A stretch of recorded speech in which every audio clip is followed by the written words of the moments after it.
Et bonjour à tous et bienvenue. Aujourd'hui, on se retrouve pour la suite de notre aventure, de notre chemin initiatique sur le tarot de Marseille. Donc, on a déjà vu notre battleur, le numéro 1, notre enfant un petit peu menteur à certains moments, mais qui représente le soi. C'est le début de notre chemin initiatique. On a vu le numéro 2 qui est la papesse, celle qui sait, qui a le savoir, le livre de la connaissance et qui entraîne le battleur à se mettre en route.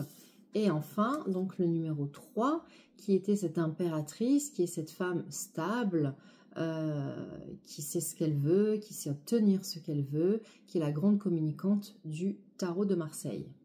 On arrive aujourd'hui à notre empereur, le numéro 4, dont je vous ai déjà parlé, vous avez vu comme il s'écrit bizarrement. Pourquoi? Pour nous dire que pour arriver au 4, il faut d'abord passer par ce 1, ce 2 et ce 3. On est passé par le 2 de l'accumulation, on est passé par le 3 de la créativité, on a créé ce couple, ce 1 plus 1 qui fait 2, qui a créé l'impératrice, et maintenant on arrive à cette stabilité, au 4. D'accord? C'est un peu comme dans la famille, d'abord on est seul, ensuite on est en couple, on est deux, puis on fait un premier enfant, puis on fait un deuxième enfant. Et là, on est la famille parfaite, entre guillemets. D'accord? Le 4 qui est ici, et le 4 qui est avec ses deux, enfin sa stabilité, c'est ce 4 qui forme aussi avec ses jambes. Alors, qu'est-ce qui représente notre empereur? Notre empereur, c'est l'archétype du père nourricier, c'est le chef, c'est le maître, c'est celui qui commande, c'est le patron, c'est le big boss, d'accord? C'est celui qui coordonne le gouvernement du monde. Cet arcane figure la force, la stabilité, c'est la positive attitude, c'est la construction, la constructivité, la garantie de la stabilité, c'est la cohésion sociale. Selon à quel moment de votre tirage il arrive, non seulement quand on a l'empereur, on sait qu'on est dans une situation stable, mais au-delà de ça, on passe un cap et au niveau de la société, on est dans cette stabilité-là. J'ouvre une parenthèse et je vous remercie pour donc tous vos commentaires. Continuez à me dire comment vous voulez avoir votre formation. Si vous la voulez en présentiel à Nice, si vous la voulez en distanciel, mais en direct. Est-ce que vous voulez que ce soit en ligne et que vous l'achetiez, que vous en fassiez ce que vous voulez au fur et à mesure? Voilà, continuez à me dire ce que vous voulez faire. Je tiens compte de votre avis et surtout, vous savez que chaque jour, je prends au hasard une personne qui a commenté et je lui offre une guidance personnalisée. Donc, n'hésitez pas à commenter, ça vous prend 10 secondes et ça peut vous permettre de gagner en plus une guidance personnalisée avec moi, si vous le souhaitez, bien entendu. On reprend sur cet empereur. Donc l'empereur, il symbolise l'autorité, le pouvoir de l'homme. Il est dominateur et il est autoritaire. Donc ça peut être un trait de caractère qu'on va voir dans le côté négatif. On peut avoir un homme qui ressort dans notre vie, qui peut nous dominer ou avoir ce côté autoritaire. Ça, c'est le côté négatif. Sa puissance et ses succès affirment la suprématie de son intelligence. Je regarde mes notes en même temps, c'est pour ça que je ne vous regarde plus. Ça peut être dans le domaine matériel, mais il a aussi une force et une rigueur, c'est-à-dire qu'au niveau du... C'est dans le travail, mais c'est pas que matériel, c'est-à-dire c'est dans sa façon d'avancer dans la vie, sa façon de travailler, sa façon de mener sa famille. Tout est rigoureux et régulier avec l'empereur. Je vous dis, c'est le big boss qui sait où il va. C'est un personnage dont la fermeté de caractère peut en faire un allié, un ami très loyal, mais en aucun cas, il ne faut l'avoir pour adversaire. Parce que si vous l'avez pour adversaire, il devient impitoyable. Et sa puissance peut être à ce moment-là destructrice. L'empereur est plongé dans une profonde méditation, comme vous pouvez le remarquer. Ses jambes donc sont croisées et forment un 4. C'est le chiffre de l'ancrage. 4. Ça lui assure une protection sur les influences négatives et qui lui permet de conserver ses forces positives. Donc en fait, lui ne craint pas ses ennemis. Il ne craint personne, l'empereur. Par contre, lui peut devenir un ennemi impitoyable, ce que je vous disais. Il est à la fois certain de son pouvoir et à la fois méfiant. Car il est conscient de la faiblesse des hommes et des situations. C'est-à-dire qu'il n'a pas peur de lui-même, il n'a pas peur des autres, mais il a peur de la faiblesse des hommes, parce qu'il sait que tous les hommes ne sont pas aussi stables que lui. Donc c'est ça qui fait qu'il se met un petit peu en retrait et qu'il a ce regard un peu méditatif, un peu contemplatif, et qui fait que d'abord il l'observe. Il observe la situation, et selon ce qu'il voit, il va prendre des dispositions. C'est quelqu'un évidemment qui n'agit pas sous l'impulsivité. On peut voir c'est quelqu'un de très réfléchi. Avec le numéro 4, comme je vous avais dit, on devient adulte. En fait, on investit avec le 4 dans la matière. C'est ce que je vous disais, on a été seul. Ensuite, on a été un couple, on a fait un premier enfant, on a fait un deuxième enfant. Donc là, l'appartement, il est trop petit, il faut acheter une maison. Clairement, c'est ça l'idée. Donc, on investit dans la matière. Les fondements sont solides, les fondations sont solides. Donc, le 4, c'est le symbole de la matière et de la création. C'est le carré solide sur lequel on va bâtir son empire.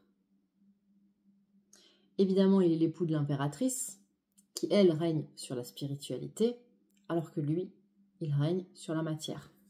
D'accord? Donc, à eux deux, quand vous sortez ça dans un tirage, je peux vous dire que si c'est vous et votre conjoint, ou vous et votre conjointe qui êtes représentés par l'impératrice et l'empereur, waouh!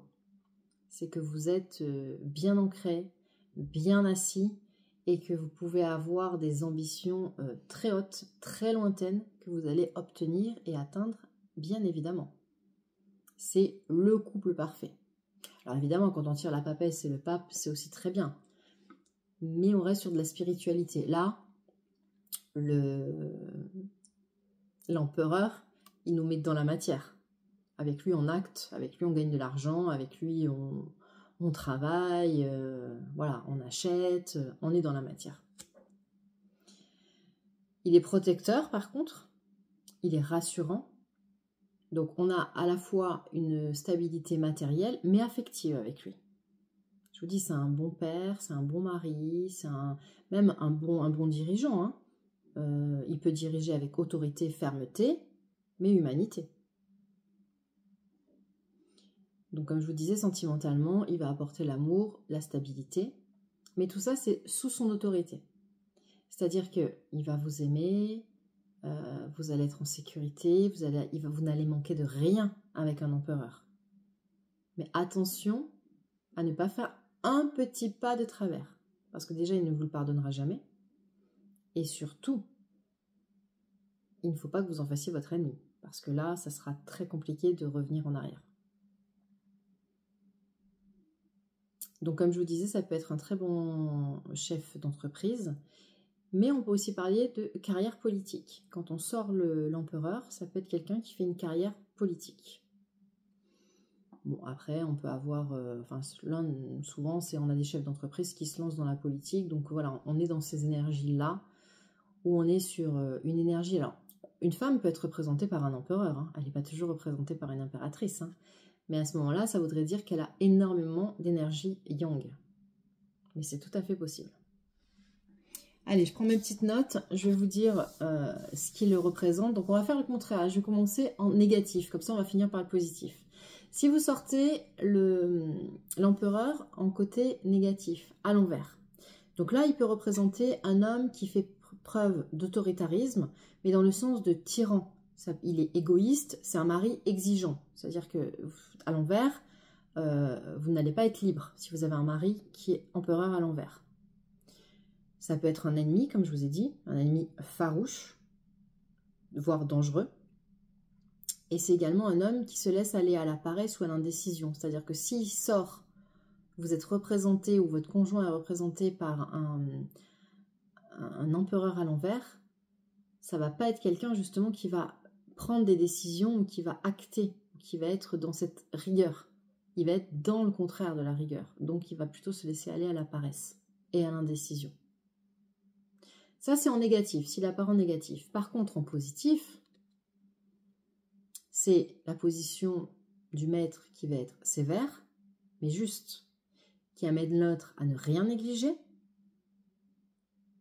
et qui étudie chaque option. Je vous dis, c'est quelqu'un de très réfléchi.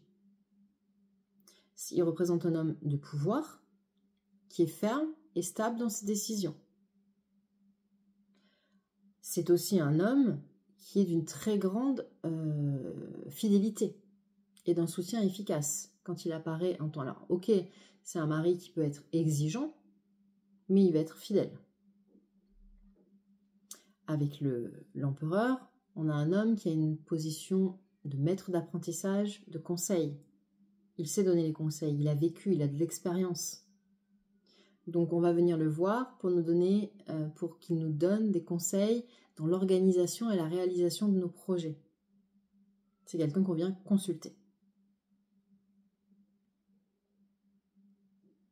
Alors attention que le 4 ne nous enferme pas dans la matière, en négatif, que l'on ne reste pas dans la matière, parce que l'idée évidemment, c'est d'à chaque fois évoluer et de ne pas rester à l'étape où on était, en se disant ok, ça y est, j'ai ma famille, j'ai ma maison, j'ai mon chien, mon chat et ma piscine devant la maison, tout est parfait, je ne change rien.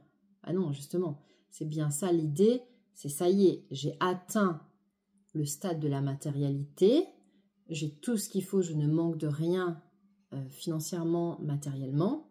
Maintenant, je vais passer au step supérieur, je vais passer au 5. Le 4, il est positif lorsqu'il est prêt à évoluer. Donc évidemment, il va écouter son meilleur ami, le numéro 5, qui est le pape, et qui vient juste après.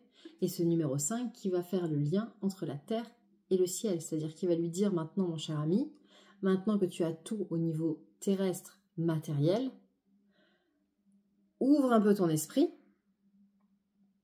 et connecte-toi au ciel. Et vois ce qu'il est possible de faire en plus du matériel. Voilà, je trouve ça passionnant. J'espère que vous prenez autant de plaisir que moi j'en prends à vous parler de ces arcanes majeurs, parce que je trouve que leur histoire est magique. Alors évidemment, on ne va pas dans les profondeurs de l'étude de chaque arcane, mais déjà avec ce que je vous dis, vous avez une belle idée de ce que chacun représente.